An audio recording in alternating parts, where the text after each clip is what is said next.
For centuries, Catholics have debated how or if the story of Israel will truly end.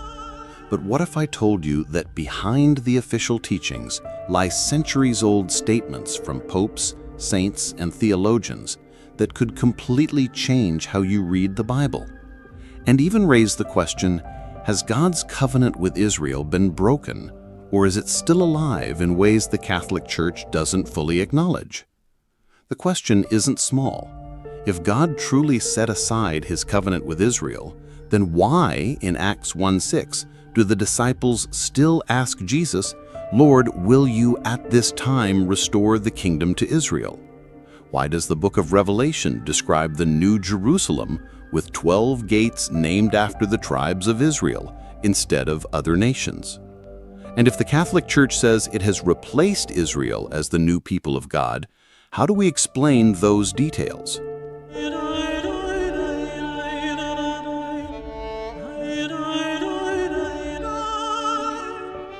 From its earliest centuries, Catholic thought was shaped by two realities: the spread of Christianity across the Roman Empire and the destruction of the Jerusalem Temple in 70 AD. Many early theologians interpreted this destruction as a divine judgment, a sign that God's promises had now passed to the Church. Figures like St. Augustine spoke of the Jews as a people preserved only as witnesses, living reminders of what happens when a covenant is rejected. Later, medieval popes and councils sometimes spoke of Israel with a mix of theological dismissal and, sadly, prejudice.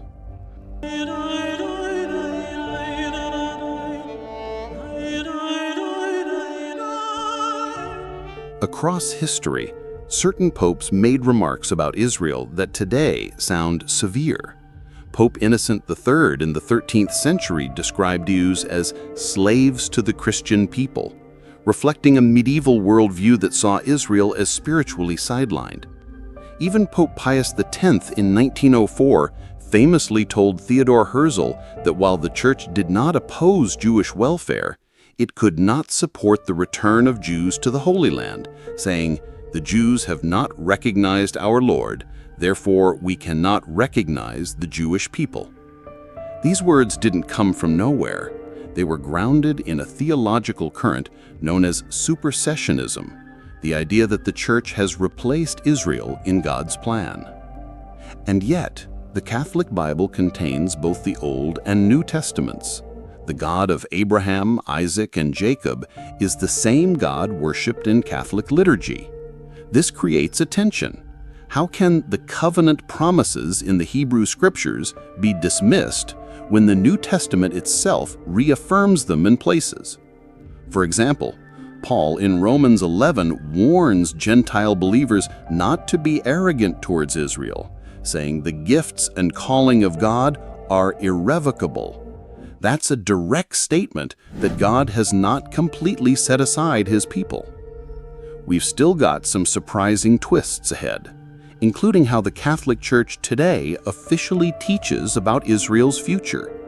If you found this journey eye-opening so far, I'd be grateful if you could like this video and subscribe. It's a small thing for you, but it really helps me keep going. For centuries, the idea that the Church had fully replaced Israel dominated Catholic thought. But then came the 1960s, a time of change both inside and outside the Church. Vatican II, the Second Vatican Council, issued a declaration called Nostra Aetate. This document was revolutionary in tone. It rejected the charge that Jews were collectively guilty of Christ's death, affirmed their shared spiritual heritage of Christians and Jews, and even said that God's covenant with Israel had never been revoked. This wasn't just theological fine print. It was a direct challenge to nearly 1900 years of entrenched Catholic attitudes. Today, the Catholic Catechism still holds to the belief that the Church is the new people of God, but it now teaches that Jews remain dear to God because of their ancestors and his unbroken promises. The Vatican's 2015 document, "The Gifts and the Calling of God Are Irrevocable," makes it clear.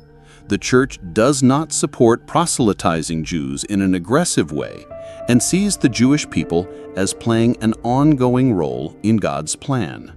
Yet the mystery remains. How does this fit with the apocalyptic prophecies many believe point to Israel's ultimate destiny? The Bible's prophetic books, Isaiah, Ezekiel, Daniel, describe a future restoration of Israel, even after times of great exile. Ezekiel's famous Valley of Dry Bones vision speaks of God breathing life back into the whole house of Israel.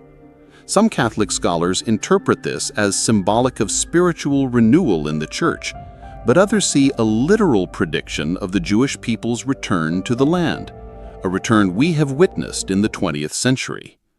Here's where it gets intense.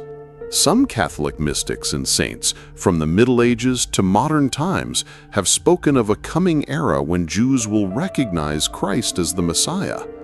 The 17th century mystic Venerable Bartholomew Holshauser wrote of a conversion of the Jews as part of a great renewal before the end. But other theologians caution against making a timetable, warning that Jesus himself said, "It is not for you to know the times or seasons."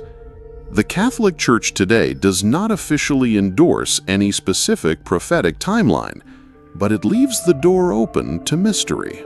In an age where geopolitical tensions are high, the theological question of Israel is no longer just for scholars. It shapes diplomatic relations, fuels interfaith dialogue, and influences how millions of Catholics read the Bible. When the Pope visits the Western Wall, it's more than a symbolic gesture. It's a statement that history isn't over and that the Catholic relationship with Israel is still being written. Not everyone welcomes these changes. Some traditionalist Catholics argue that the post-Vatican II approach dilutes historic truth. Others accuse the Church of political pragmatism rather than theological conviction.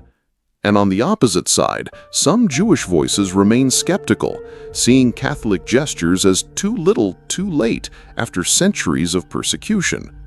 Yet, even amid this tension, dialogue continues. Revelation's New Jerusalem is a strange and beautiful symbol, a city with foundations named after the apostles and gates named after Israel's tribes. If the Church has truly replaced Israel, why keep those tribal names in the vision of eternity? Perhaps this is a hint that God's plan is bigger than replacement or rivalry, that the Church and Israel are part of a story that will only be complete together. For Catholics, the relationship with Israel is not something to be solved like a puzzle, but to be lived out in faith. The Church teaches that the end of history will bring a unity beyond human imagining. Until then, Catholics are called to respect the mystery, honor the shared heritage, and work for peace in a land that has known too much war. So, has the Catholic Church abandoned Israel? Or has it simply learned to see the covenant in a new light? The answer may depend on which century you're looking at, but one thing is certain: the story isn't over. What do you think? Is Israel still central in God's plan, or has the Church taken its place? Let me know your thoughts below. The conversation is far from finished. Thanks for watching.